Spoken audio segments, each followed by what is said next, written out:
Hello friend, जेके technical में आपका फिर से स्वागत है। आज हम बात करने वाले हैं एलेक्से 6000 वाट मॉडल का, जो कि हमारे पास 2 एम्प खुला हुआ है। आपको दिखाते हैं। ये एक एम्प है जिसमें ये नया पैनल चेंज हुआ है, जिसका पहले का पैनल में ये बहुत सारा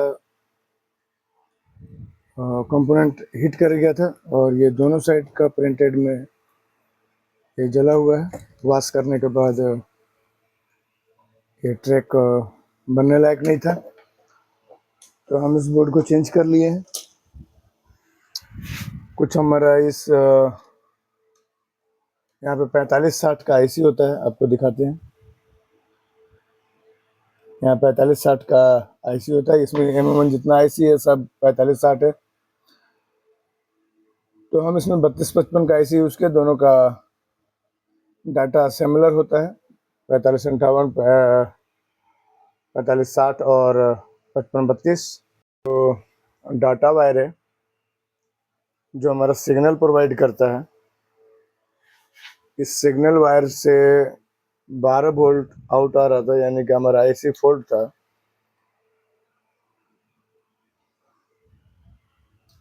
तो हम इसको चेक कैसे करेंगे, चलिए वो देखते हैं। अगर हमारे आईसी में फॉल्ट हो तो उसको कैसे सॉर्ट आउट करेंगे। इसके लिए चैनल बी का भी हम पिन को यूज कर सकते हैं, तो देखेंगे तो ज़्यादा अच्छा समझ में आएगा। हम कैमरा को बैक कर लेते हैं। तो अभी हमारा ये पिन तो काम कर रहा है। अगर ये पिन अपना काम नहीं कर रहा है, हमारा स्विचिंग सारा चीज़ क्लियर है और इस पिन को हम जैसे ही ऐड कर रहे हैं और फ्लैक्चुएट कर रहे हैं, तो सीधा बात है आईसी खराब है। अब अगर बोर्ड पे डाउट है और बोर्ड को क्लियर करना है, तो पहले तो वोल्टेज को मैच कर लेंगे, या वोल्टेज हमारा सही आ रहा है नहीं आ रहा है। उसके बाद हमारा दूसरा जो काम होता है कि हम चैनल ए से भी चैनल बी को चेक कर सकते हैं।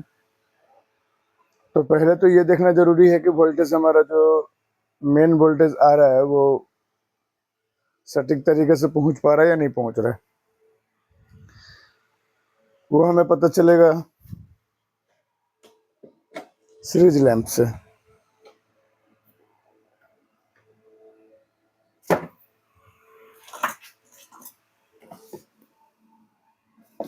तो पहले हम सीरीज लैंप में कनेक्ट कर रखेंगे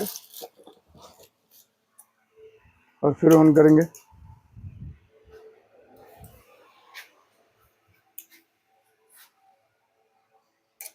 अब सीरीज लैंप आपको दिखाते हैं। इससे ही मालूम चल जाएगा कि आपका सेटअप ऑन हो रहा है या नहीं हो रहा है, या फॉल्ट है। लमसम आप यहाँ से पता कर सकते हैं। एम्प ऑन हो चुका है और अभी देख रहे हैं उसका जो फिलामेंट है वो 0 हो चुका है, यानी कि एम्प में कोई भी तरह का कुछ प्रॉब्लम नहीं है। तो कंफर्म कर सकते हैं कि सही है हमारे तरफ से एम्प। बाकी आप मीटर भी एक बार लगा लेंगे तो ज़्यादा अच्छा होगा। अब हम बात करने वाले थे कि अगर इस ट्रैक पे कोई फॉल्ट हो और यहाँ से मेरा ऑडियो नहीं आ रहा है, इसमें वोल्टेज आ रहा है, या आपको पता नहीं है कि वहाँ वोल्टेज आ रहा है और आप ऑन कर रहे हैं और कुछ किसी तरह का कोई रिएक्शन नहीं है ऑडियो का, तो आप इस पिन को लगा के चेक कर सकते हैं। अब ये चैनल ए का ऑडियो पिन हमारे में लगा हुआ है, तो हम कोड को भी चैनल ए में लगाएंगे और पीकॉन हमारा बी में ही रहेगा, क्योंकि स्पीकर आउट हमारा बी कर रहा है और ऑडियो सिग्नल ए कर रहा है। तो हम ए में ऑडियो जैक को लगाएंगे और अभी हम ए का वॉल्यूम को घुमा रहे हैं। यहाँ ए का वॉल्यूम है और यहाँ बी का वॉल्यूम है।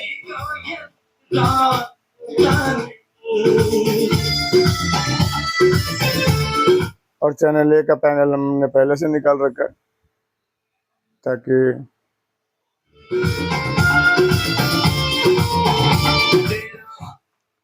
तो ऐसे भी चेक कर सकते हैं, और या फिर मीटर लगा के आप यहाँ से वोल्टेज चेक कर सकते हैं।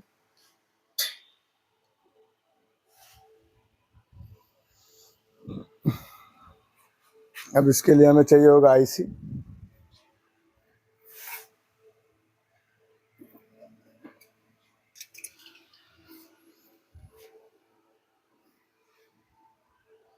अब ये हमारा आईसी है 4560। यहाँ पे कटा हुआ अपना ग्रुप। इससे हम आईसी को लगाने का दिशा और इसका जो ट्रैक नंबर होता है 1 2, उसको आप आसानी से पकड़ सकते हैं।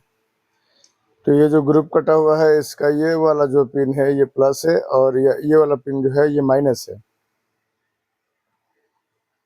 अगर इसके अलावा किसी जगह से वोल्ट आ रहा है, यानी कि 8 पिन का ये आईसी है, अगर 2 पिन हमारा इधर प्लस और इधर माइनस हुआ तो हमारा बच गया ये 6 पिन। और ये 6 पिन में किसी भी तरह का वोल्टेज अगर आ रहा है तो ये आईसी फॉल्ट है। और जब भी इस आईसी में फॉल्ट आएगा, मैम को ऑफ कर लेते हैं पहले। और जब भी इस आईसी में फॉल्ट आएगा तो इसके सामने का जुड़ा हुआ कंपोनेंट डैमेज होगा, तो उसको भी आपको चेक कर लेना चाहिए। अब आप देखिए, ये आईसी हमारा चेंज हुआ है, ये आईसी ओरिजिनल है। अब आप देखिए, यहाँ से हमारा जंपर लगा हुआ है, ये इन आउट दोनों साइड ये डबल प्रिंटेड बोर्ड है। तो ये रेजिस्टेंस इस आईसी से जुड़ा हुआ है, ये भी उड़ा हुआ था, चेंज हुआ। आप कलर देख पा रहे होंगे, पहले का ये ग्रीन है और ये चेंज हुआ, ये भी चेंज हुआ और ये दोनों डायोड भी चेंज हुआ। तो जब भी आईसी में कोई प्रॉब्लम आएगा तो सामने का रेजिस्टेंस, जेनर, डायोड, ये सारी चीज को चेक कर लेना है। ये कैपेसिटर हो सकता है, ऑटो ऐसे कैपेसिटर है मन दिख जाता है, कुछ कुछ कैपेसिटर नहीं दिखता, लीक हो जाता है। तो ये चीज चेक करेंगे तो आपका इधर का प्रॉब्लम दूर हो जाएगा।